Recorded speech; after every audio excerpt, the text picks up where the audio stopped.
Okay, so we've got a few of the parts from the Stompa to do some weathering on, and in this particular video we're going to do some chipping with salt. So I've just got some of these salt crystals. Needs to be that kind of salt, just so that it's got some size to it. And we've got some water in a spray. So what we need to do is just wet the models.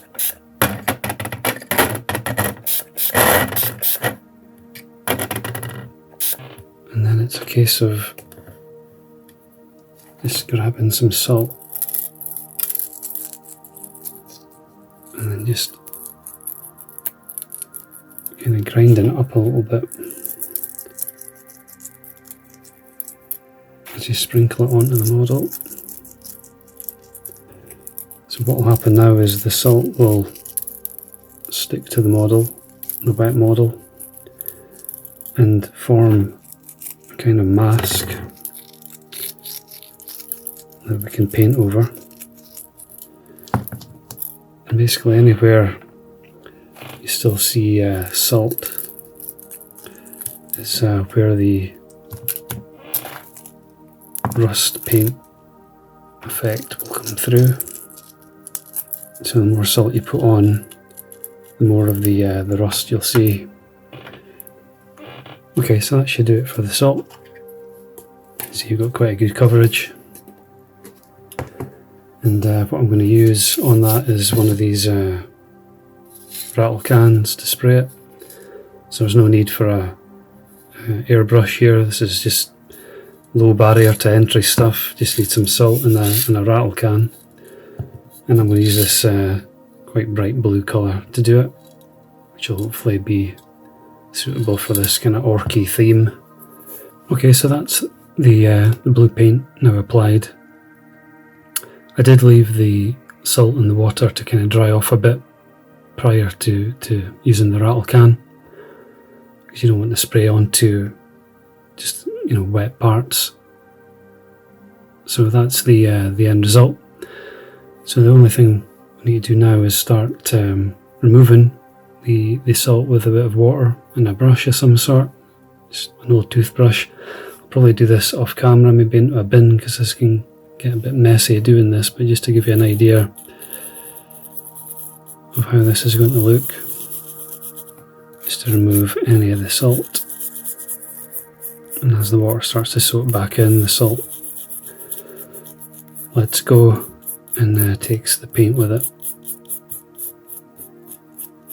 So I'll do the rest of these and then we'll take a look at the pattern that's left.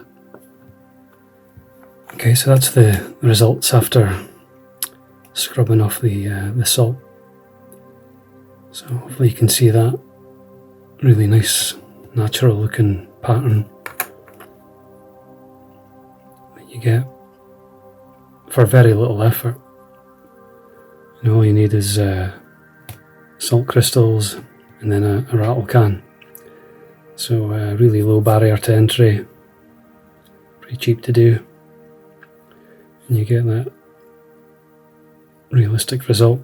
You can see there I masked off that section, so I can do a different colour on there and on the foot.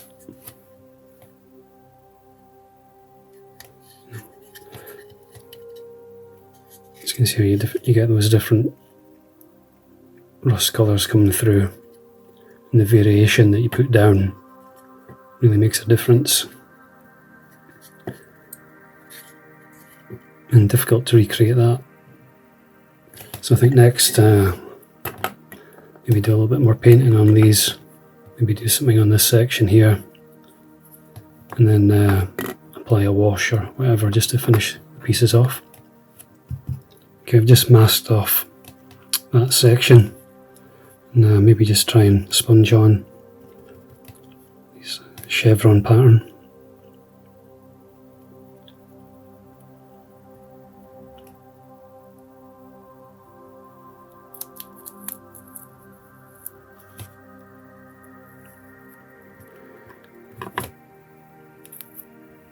So next we will use some enamel wash.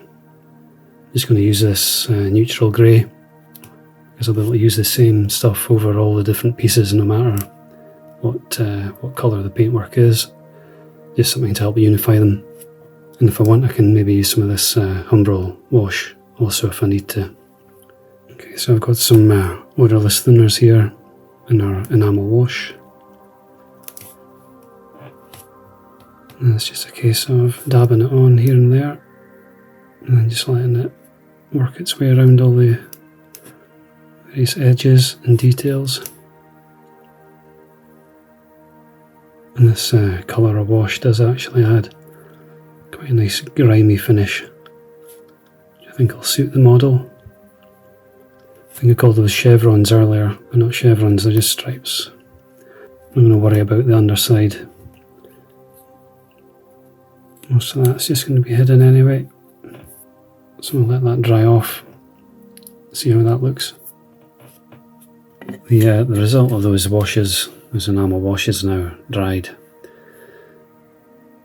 So you can see for very little effort you end up with a really convincing result.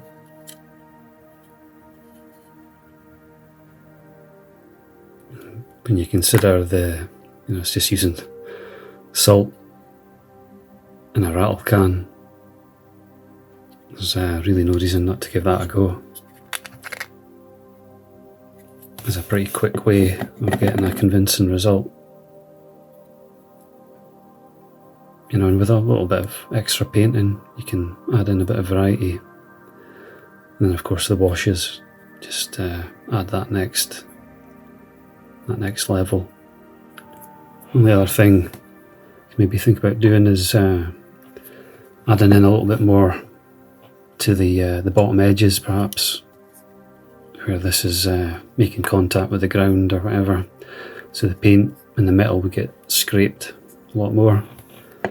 So maybe with some of this chipping colour, like AK Interactive, and a little bit of sponge. So maybe just working down leading edges, some of these points sticking out. Just using the sponge to get a little bit of colour onto there, like that. And that particular chipping colour, it's exactly the right tone for this. So I'll carry on and come back at the next step. Okay, with that chipping colour down, the next one to use maybe is this aluminium chipping. Just a nice metal colour that comes in a set. And then here I'm just going to